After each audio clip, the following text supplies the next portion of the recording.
Hey guys, this is Hunter with You Don't Know Ball. Today we're going to be looking at Field Yates Mock Draft 1.0. He's with ESPN. He does First Draft with Mel Kiper Jr. I actually like the program a lot. I think it's very interesting. I like Mel Kiper, even if he's wrong about a lot of stuff. I think he's actually a pretty entertaining individual along with Field Yates. I think, their takes are sometimes a little out there, but I think find it enjoyable. As always, if you don't know ball and want to know ball, be sure to subscribe. Leave a comment. Let me know your favorite and least favorite pick from this mock draft. As always, let's get right into it. This draft is on ESPN Plus, so I'll leave the link, but it is up behind a paywall. At number 1, we have the Chicago Bears taking Caleb Williams. He says the Bears draft intentions will be much clearer once a decision is made on quarterback Justin Fields, which honestly, I feel like we will know right as the combine is starting, right before free agency. I kind of feel like a trade with the Steelers is kind of already in the works and compensation's being worked out. I could be wrong, could be another team, could be the Falcons. I think they'll be kind of more of a late player. I kind of want to see, I think they want a better idea of what they're going to be doing in free agency, who's going to be accepting offers and everything like that. At number 2, we have the Washington Commanders taking Jaden Daniels. So he says Daniels did as much as one could possibly do during the 2023 season to boost his draft stock as he skyrocketed up boards on the heels of 40 touchdown passes, 4 interceptions, and 1,200 rushing yards, not including sacks, on his way to the Heisman Trophy. Yeah, I agree. I mean, I think he probably raised his draft stock as much as anybody. My issue would be with the fact that he did it as a fifth-year senior in an LSU offense that was kind of stacked. You had Brian Thomas Jr., you had Malik Neighbors, you had a long time to throw the ball. And to not do that until your fifth year is kind of questionable to me. Like, I just think, okay, the reality is when you go to Washington, you're not going to have the best line. You have Terry McLaurin. The receiving core is not horrible, but I just don't know if he's going to be able to replicate that at the NFL level. At number 3, we have the New England Patriots taking Drake May. In my opinion, I think the Patriots are not ready for a quarterback, but if May is available to them at 3, I believe that draft pick becomes way, way, way, way more valuable than it would be if Jaden Daniels was there. So I think they could get like a treasure trove of picks. I could also see them taking the quarterback if it's Drake May. If it's Jaden Daniels, I honestly think they'll probably pass. I think they're probably going to pass if it's Jaden Daniels. I don't think they're ready for a quarterback. I think you probably take Marvin Harrison Jr. here. But if Drake May is available, maybe you take him. At number 4, we have the Arizona Cardinals taking Marvin Harrison Jr. This pick is a lock. If it goes quarterback, it's going to be Marvin Harrison to the Cardinals. Why would they take anybody else? At number 5, we have the Los Angeles Chargers taking Joe Alt. This pick, to me, makes a lot of sense. It's not flashy. It's not a skill player. It's not Brock Bowers. But, oh God, the sun is really beaming on me. I think it's the right pick. You pair him with Rashawn Slater. You just paid Herbert all that money. Herbert's been injured throughout his career. You can't really afford to have him hurt, I think the reality is you may not love the pick, but it's not the wrong pick. At number 6, we have Malik Neighbors to the New York Giants. This makes a lot of sense to me. You want a guy that can go on the outside and, is super shifty. I think, Daniel Jones really hasn't had that alpha wide receiver one, and I think Malik Neighbors can be that for him, regardless if, it's Daniel Jones after this year. I don't think you can go wrong with having a receiver like Malik Neighbors on your team. At number 7, we have the Tennessee Titans taking Rome Odunze. Yeah, I'm not going to lie, I don't really like this pick, especially because you already have, I know Hopkins is getting older. He's only on contract for one more year, but you have Treylon Burks. And I don't know if I love this pick for them at 7. If they were going to trade back and take a receiver in the second round, I think that makes a little bit more sense. I think Odunze is a great prospect, and I think he would fit well on a lot of teams. And I'm not saying he wouldn't be good on the Titans. I just think there's more glaring needs than wide receiver right now. At number 8, we have the Atlanta Falcons taking Dallas Turner. I think this pick makes a lot of sense. I also could see Jared Verse here. Apparently, the Falcons are really in on him last year when he was thinking about coming out. So the Falcons' pass rush improved, but still lacked a dominant pass rusher, with Calais Campbell and Bud Dupree leading the team with only 6.5 sacks apiece. Neither are signed for 2024. So you want to get some youth in there. You want to give Raheem Morris more weapons to work with as a defensive head coach, and I believe he's going to be calling the plays. So at the end of the day, he finished his college career with 10 sacks and was named SEC Defensive Player of the Year. Turner has very, very high upside, and I think teams are going to be very excited to draft him. At number 9, we have Laiatu Latu. I'm getting my words twisted today. Laiatu Latu to the Chicago Bears. I like Latu a lot, and with all this, Brock Bowers isn't off the board. I wouldn't be opposed to Brock Bowers here. I also wouldn't be opposed to trading back if all the skill positions are gone, because I think edge is a need for sure, opposite of Montez Sweat, but I think you can go get that in free agency. I don't think you need to get that in, at the number 9 pick. So I don't hate it. I like Latu a lot. I just don't know if I love it for the Bears. He also, the thing is with Poles, Ryan Poles, the GM of the Bears, is very iffy about medical issues, because his first signing, Larry Ogunjobi, he failed his physical and he ended up not signing him. And I think Latu being medically retired for 2 years will probably turn Poles off from this pick. At number 10, we have the New York Jets taking Olu Fashanu. This makes a lot of sense for them. You get the best pass protector in the draft, and you're going to have Aaron Rodgers. You need to protect him. Makes a lot of sense. Not much more to say here. At number 11, I like this pick a lot. You get Jared Verse, possibly a Danielle Hunter replacement. If you retain Danielle Hunter and you put Verse on the other side of the line, I would be very nervous if I was other offensive lines whenever I had to play the Vikings. Honestly, they can get a little better on the interior as well, but I think with the way, if they're able to retain Danielle Hunter, which I don't think they will, and you pair him with Jared Verse, that is crazy. I think you're really starting to cook.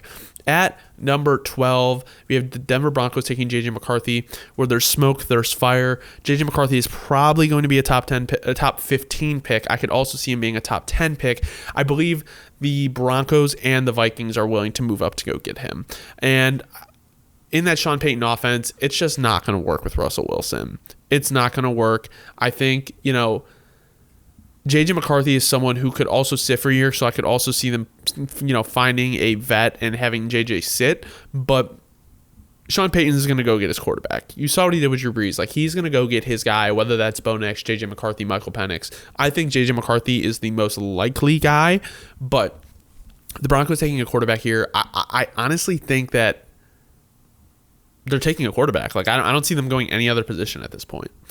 At number 13, we have the Las Vegas Raiders taking Byron Murphy. I like this pick a lot. I think, obviously you can, put someone on the other side, but to pair Byron Murphy, the top interior defensive lineman in the draft, with Max Crosby, the Raiders are really cooking something there. At number 14, we have the New Orleans Saints taking Tyler Guyton. Yeah, I don't know. Trevor Penning has really not been it, and Tyler Guyton is another project guy. I think you need stability if you're going to take this pick, a tackle. So maybe a Talisa Fuaga or a J.C. Latham is a little bit better of a higher floor than you're going to get with Guyton. I just think he's so raw as a prospect, and with the issues that you've had at tackle, I just don't. This is very questionable to me. The Saints fans, let me know, but I just don't think this is a very safe pick for you guys. At number 15, we have the Indianapolis Colts taking Terrion Arnold. So our first cornerback comes off the board. I've seen the Saints taking a cornerback in the first round a couple times in these mock drafts. I like it a lot. I think Terrion Arnold or Quinyon Mitchell makes a lot of sense for the Colts, to kind of pair him, put him in that defense. I like the Colts pass rush a lot. So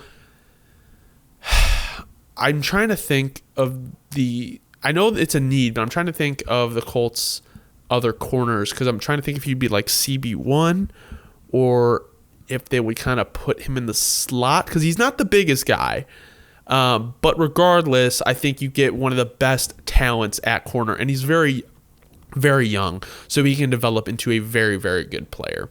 At number 16, we have the Seattle Seahawks taking Brock Bowers. Brock Bowers falling to 16 is honestly kind of a war crime. He's super good, and you have DK Metcalf, Tyler Lockett, Kenneth Walker, Zach Charbonnet. And I think it says the Seahawks have a pair of free agents at tight end and Noah Fant and Colby Parkinson, and Will Dissly carries a $10.1 million cap charge. So Brock Bowers could make sense here, and I like it in terms of fit, but maybe I guess all the edges are off the board. So Brock would definitely be the best player available. So yeah, I guess the more I think about it, I like this pick a little bit more. I just personally believe Brock is not making it to 16. At number 17, we have Jackson Powers-Johnson to the Jacksonville Jaguars. I like this pick. I think, with his versatility, and I said this in my last mock draft reaction, I think the Jaguars could really go anywhere positionally, and I wouldn't be upset. Obviously not quarterback or running back, or even maybe linebacker in the first, but you get a guy who could probably play 3 positions on that offensive line: left guard, right guard, center, and possibly the best interior offensive lineman in the draft. I think this is a very safe pick for the Jaguars. And 17 isn't out of possibility for JPJ. At 18, we have the Cincinnati Bengals taking Talisa Fuaga.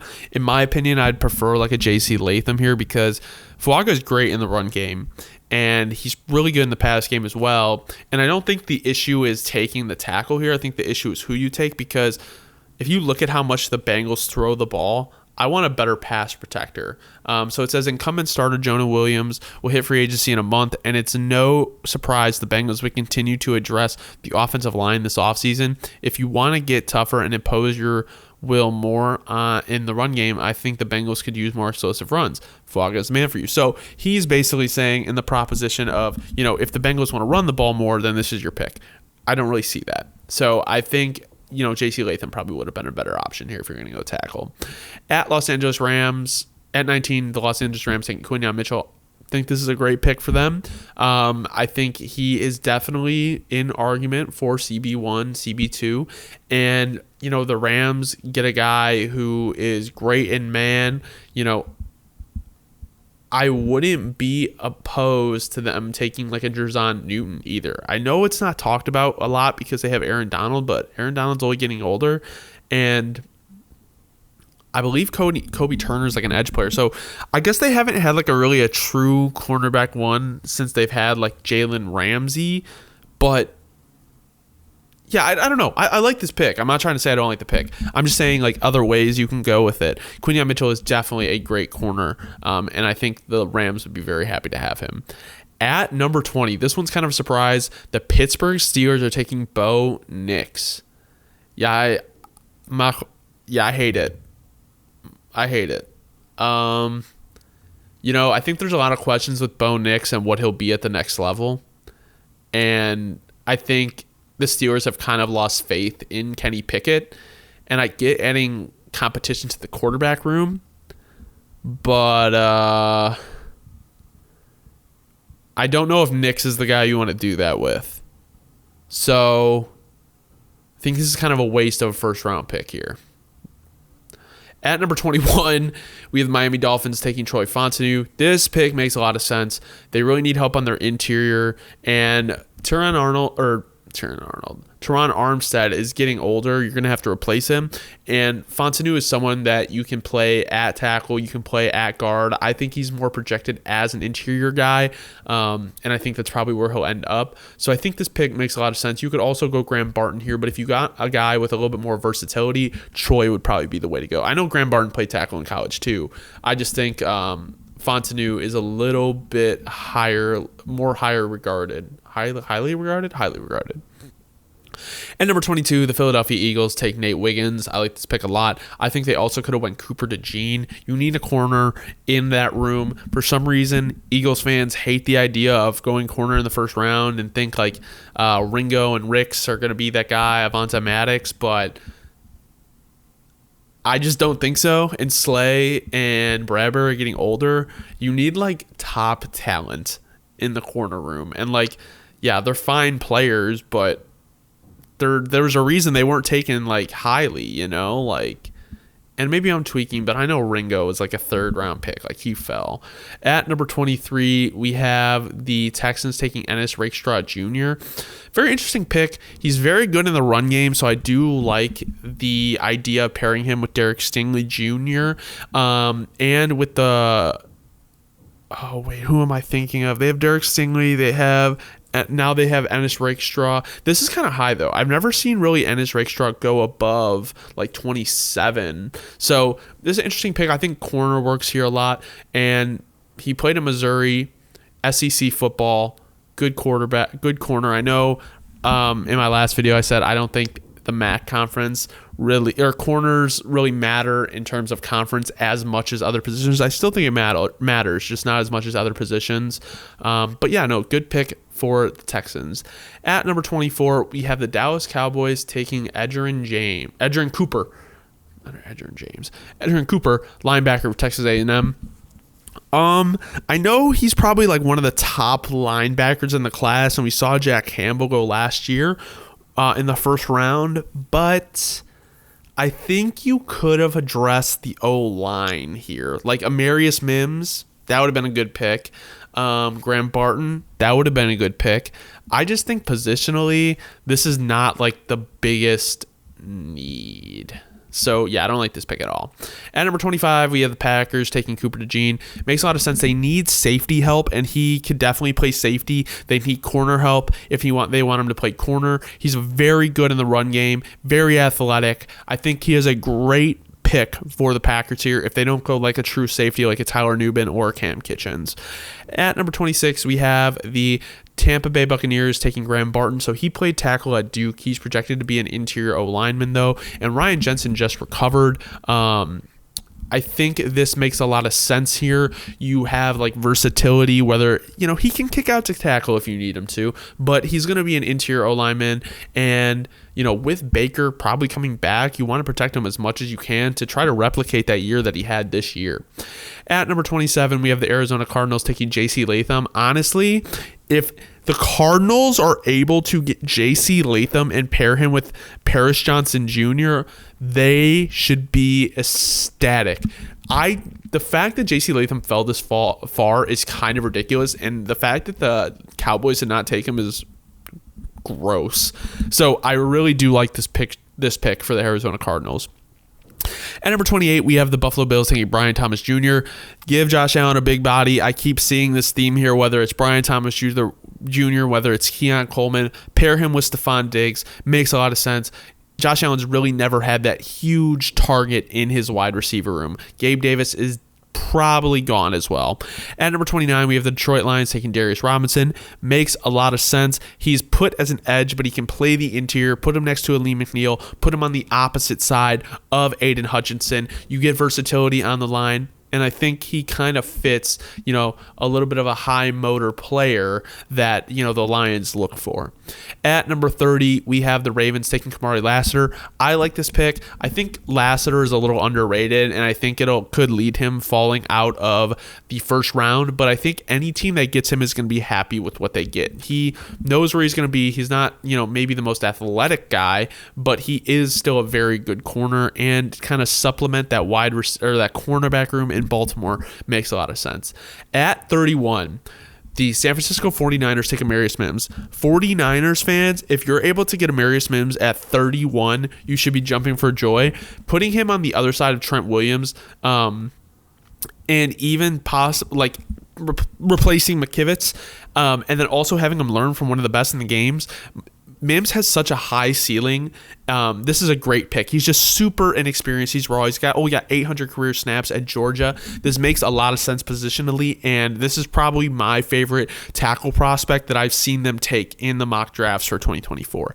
At number 32, we have the Kansas City Chiefs taking Adonai Mitchell. I think giving, Patrick Mahomes, a big body to throw to opposite of Rashee Rice, who they hit on last year. They have, Travis Kelce for however long he decides to play.